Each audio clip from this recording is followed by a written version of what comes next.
English गुरु में आपका स्वागत है। सबसे पहले मैं बात करूँ एस स्क्वायर की। एस स्क्वायर क्या है? एस स्क्वायर हमारे इंस्टीट्यूट का नाम है जहाँ पर मैं इंग्लिश की क्लासेस देता हूँ। और उसके बाद हम बात करते हैं इंग्लिश लैंग्वेज की। इंग्लिश लैंग्वेज क्या है? इंग्लिश लैंग्वेज कोई सब्जेक्ट नहीं है, यह सिर्फ और सिर्फ एक भाषा है, जैसे कि हिंदी, जिसमें मैं अभी आपसे बात कर रहा हूँ ताकि आप मेरी बातें समझ पाएँ। और धीरे धीरे जब आप मेरी सारी क्लासेस अटेंड करेंगे तो आपको इंग्लिश भी समझ में आने लगेगी। इसके बाद हम बात करते हैं कि इंग्लिश लैंग्वेज कैसे समझी जाए। इसे हम समझ सकते हैं एक छोटे बच्चे से, एक न्यू बॉर्न बेबी से, उसके एग्जांपल से। एक जो न्यू बॉर्न बेबी है, आप समझते हैं क्या उसे हम भाषा जो वो समझता है धीरे धीरे हमारे घर में, क्या हम उसे लिख के समझाते हैं? नहीं, ऐसा नहीं होता। हम उसे इशारों में समझाते हैं। जैसे कि अगर उसे कोई भी चीज़ जाननी होती है या हमें उसे समझाना होता है तो सबसे पहले हम एक फिंगर किसी भी सामान की तरफ करते हैं और हम बताते हैं कि ये चीज़ ये है। जैसे कि नया बेबी आया तो उसे क्या बोला जाता है? एक फिंगर उठाई जाती है, एक उंगली करके इशारा करके बताया जाता है, मम्मा पापा की ओर इशारा किया जाता है और बोला जाता है मम्मा पापा। इस तरीके से चीज़ों को धीरे धीरे उसे समझाया जाता है और हर चीज़ उसे इसी तरीके से समझाई जाती है। और इसमें कोई रिटन बुक नहीं होता, उससे सारी चीज़ें प्रैक्टिकली 3D इमेज में एक तरीके से दिखाई जाती है। हम सभी लोग एक 3D इमेज हैं। इसे इमेजनरी लैंग्वेज कहा जाता है, जिसमें हम आसानी से किसी भी चीज़ को समझ पाते हैं और चीज़ों के वर्ड मीनिंग लर्न कर पाते हैं। चीज़ों को देखकर उसके नाम को सुनते हैं, जिससे हमें पता लगता है कि इस चीज़ को ये कहा जाता है। सेम एज इट इज़ हमें भी करना है। हमें किसी भी वर्ड मीनिंग को अगर लर्न करना है, बिकॉज ऑफ अगर आप भी जानते हैं किसी भी लैंग्वेज को सीखना है तो वर्ड मीनिंग लर्निंग बहुत इंपॉर्टेंट है। तो वर्ड मीनिंग को लर्न करने के लिए हम क्या करते हैं? हम जो भी वर्ड मीनिंग को लर्न करेंगे उसके लिए हम एक इमेज बनाएंगे। इमेज ड्रॉ करने में क्या होता है, जैसे मान लीजिए आपने एक वर्ड लर्न किया क्रीप। क्रीप में क्या है, आप एक रेंगने वाला कीड़ा जो है वो बना सकते हैं, उसके आगे लिख सकते हैं क्रीप। तो इससे क्या है, आप जब भी वो पढ़ेंगे क्रीप, आपको वो जो कीड़ा है उसका इमेज लर्न हो जाएगा। और ये बहुत ही स्पीड में लर्न होता है। इसमें आपको ऐसा नहीं कि कीड़ा लिखा उसके आगे आपने लिखा क्रीप, ऐसा कुछ नहीं होता। इमेज को देखकर आपको समझना होता है। बहुत ही अच्छा प्रोसेस है और इसमें आप जो वर्ड मीनिंग लर्न करते हैं वो आपको हमेशा लाइफ लॉन्ग लर्न रहता है, आप उसे भूलते नहीं जल्दी। जिसकी वजह से आप धीरे धीरे जो वर्ड मीनिंग लर्न करते हैं, एक एक दिन में आप जहाँ 5 वर्ड मीनिंग लर्न कर सकते हैं, इस तरीके से अगर आप लर्न करते हैं तो आप दिन में जो 20-30 वर्ड मीनिंग भी लर्न कर लेते हैं। तो इस तरीके से वर्ड पावर आपकी बढ़ती जाती है और आप डेफिनेटली आगे चलकर अच्छा लैंग्वेज बोल पाते हैं। और इसी तरीके से आप हर भाषा को सीखते हैं। उसके बाद हम बात करते हैं कि आप अपने फ्यूचर में इंग्लिश सीखना क्यों चाहते हो। Why do you want to learn spoken English? क्या रीज़न है? क्योंकि जब तक आपको ये नहीं पता लगेगा कि आप क्यों सीखना चाहते हो, तब तक आप उसे नहीं सीख सकते। किसी भी चीज़ को सीखना समझना वो तभी कामयाब हो सकता है जब आप उसका रीज़न जानते हो, इंटरनली आपको खुद पता हो। दूसरा जो रीज़न है वो ये है क्वेश्चन कि what do you want to be in your future? अपने भविष्य में आप क्या बनना चाहते हैं? क्योंकि जब आपको पता है कि आप क्या बनना चाहते हैं तो आपको ये भी पता रहेगा कि आप जो भी चीज़ सीख रहे हैं उसे आप किस तरीके से यूटिलाइज कर पाएंगे, इस्तेमाल कर पाएंगे उसका आप अपने भविष्य में। और इस वजह से भी आप और ज़्यादा ध्यान देंगे किसी भी चीज़ को सीखने या समझने में।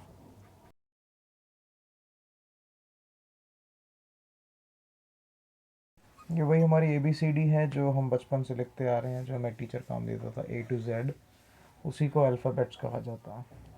और अल्फ़ाबेट्स हमारे जो होते हैं, जैसे हमारे हिंदी में क से लेकर ज्ञ तक होता है और अ से लेकर ऋषि तक होता है। तो अ से लेकर जो ऋषि तक होता है उसे स्वर कहा जाता है और का से लेकर जो ज्ञ तक होता है उसे व्यंजन कहा जाता है। तो उसी तरीके से हमारे A to Z मतलब अल्फ़ाबेट्स में भी 2 पार्ट्स होते हैं और इन्हीं में स्वर और व्यंजन दोनों होते हैं। तो उसके बारे में हम पहले बात कर लेते हैं, because of these are the roots of English, so you should know that what are the roots. तो सबसे पहले हम इस पे नज़र डाल लेते हैं एक बार कि ये क्या होते हैं। इसमें जो स्वर होते हैं वो होते हैं A E I O U। ये 5 इसमें स्वर होते हैं जिन्हें हम वॉवल कहते हैं इंग्लिश में। एंड इन्हीं पांचों से मिलकर जो है वो सारी की सारी स्पेलिंग्स बनती हैं, मात्राएं जो हैं वो यही होती हैं। इसके अलावा अगर हम बात करें तो नेक्स्ट जो इसमें पार्ट होता है वो होता है कॉन्सोनेंट का, मतलब कि व्यंजन, जैसे कि हमारे हिंदी में होते हैं क से लेकर ज्ञ तक। तो इसमें इन पांचों को छोड़कर बाकी जो 21 बचे वो हमारे कॉन्सोनेंट मतलब कि व्यंजन होते हैं। मैं यही कहूँगा कि आप ये कॉन्सोनेंट और वॉवल जो है इन्हें बहुत ही अच्छी तरीके से अपने दिमाग में बिठा लें, बिकॉज ऑफ ये अगर आपको नहीं याद रहेगा तो डेफिनेटली आप कहीं भी जाएंगे तो आपको प्रॉब्लम ही आएगी। क्योंकि अब इसके बाद हमारा जो नेक्स्ट स्टेप होता है वो होता है आर्टिकल। तो आर्टिकल क्या होते हैं वो हम समझ लेते हैं। आर्टिकल की बात की, आर्टिकल हमारे होते हैं ए एन और टी एच ई। ये ए एन और टी एच ई कैसे कैसे इस्तेमाल होते हैं वो मैं आपको बताता हूँ।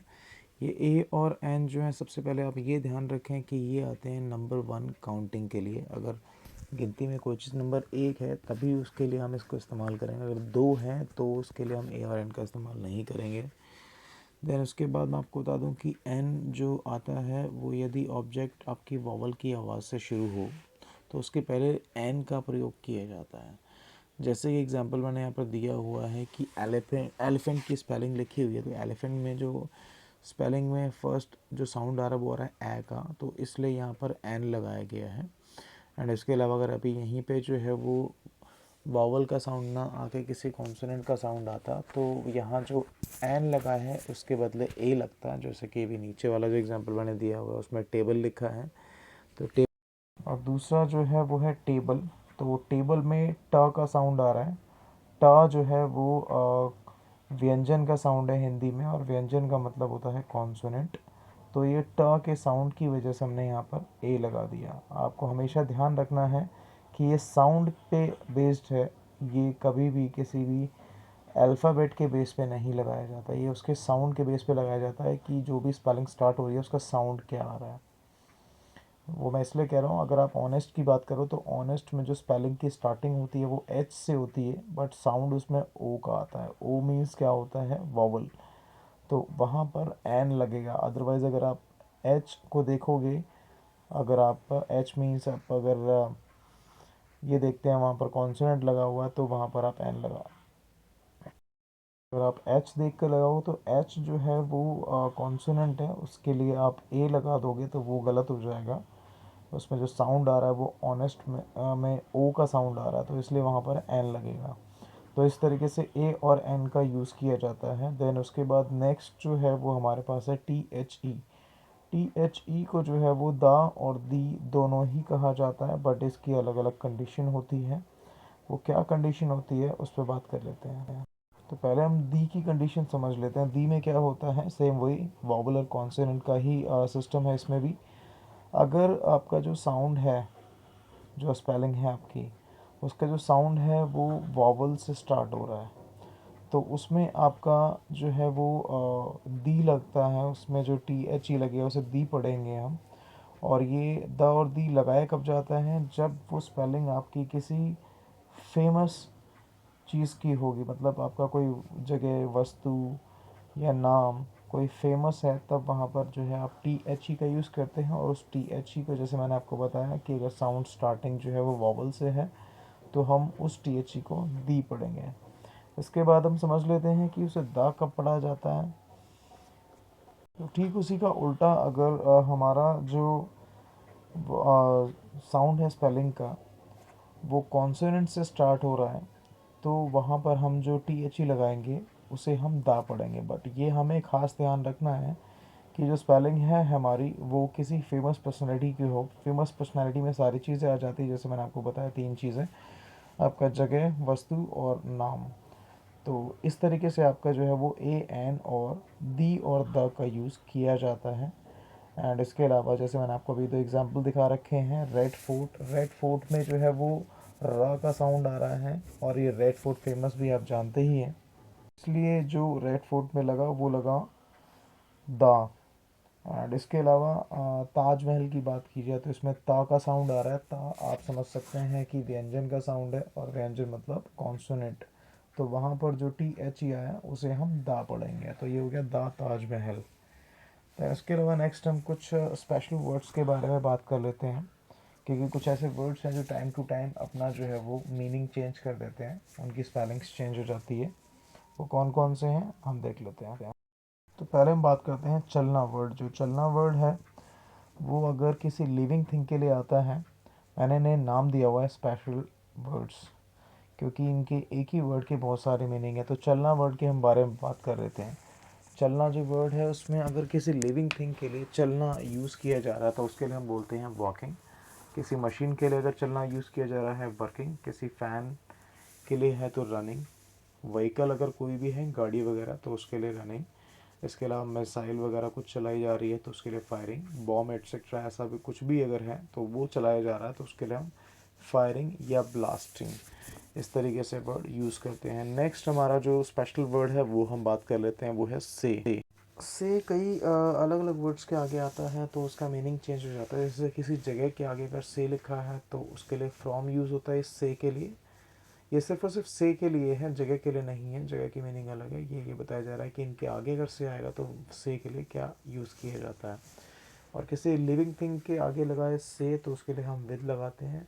किसी मशीनरी के आगे लगा होगा से तो हम बाय या थ्रू का यूज़ करते हैं। इतने में से तो इसके लिए हम यूज़ करते हैं आउट ऑफ। किसी वस्तु के माध्यम से तो यहाँ पर हम से के लिए बाय यूज़ करेंगे। की मदद से तो हेयर विद। रास्ते से तो वाया या फिर बाय। तो ये सभी जो है वो से के मीनिंग्स हैं जिसे हम अलग अलग सिचुएशन के अकॉर्डिंग यूज़ करते हैं।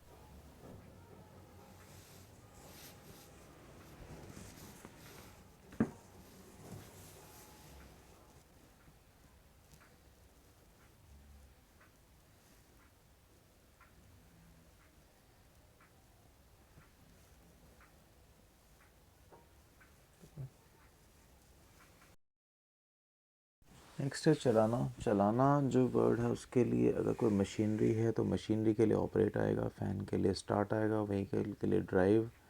टू व्हीलर के लिए राइड।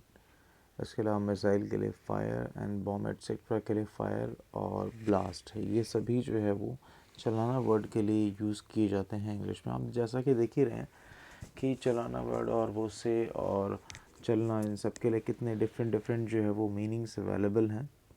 चलाना में जो मशीनरी है, मशीन को चलाने के लिए ऑपरेट यूज़ किया जाता है। फ़ैन को चलाने के लिए स्टार्ट। व्हीकल को चलाने के लिए ड्राइव। टू व्हीलर के लिए राइड। मिसाइल के लिए फायर। बॉम्ब एटसेट्रा के लिए फायर या फिर ब्लास्ट। तो ये सभी की सभी वर्ड मीनिंग हैं आपके स्पेशल वर्ड्स के। तो आप इन्हें पढ़ सकते हैं, समझ सकते हैं, लर्न कर सकते हैं।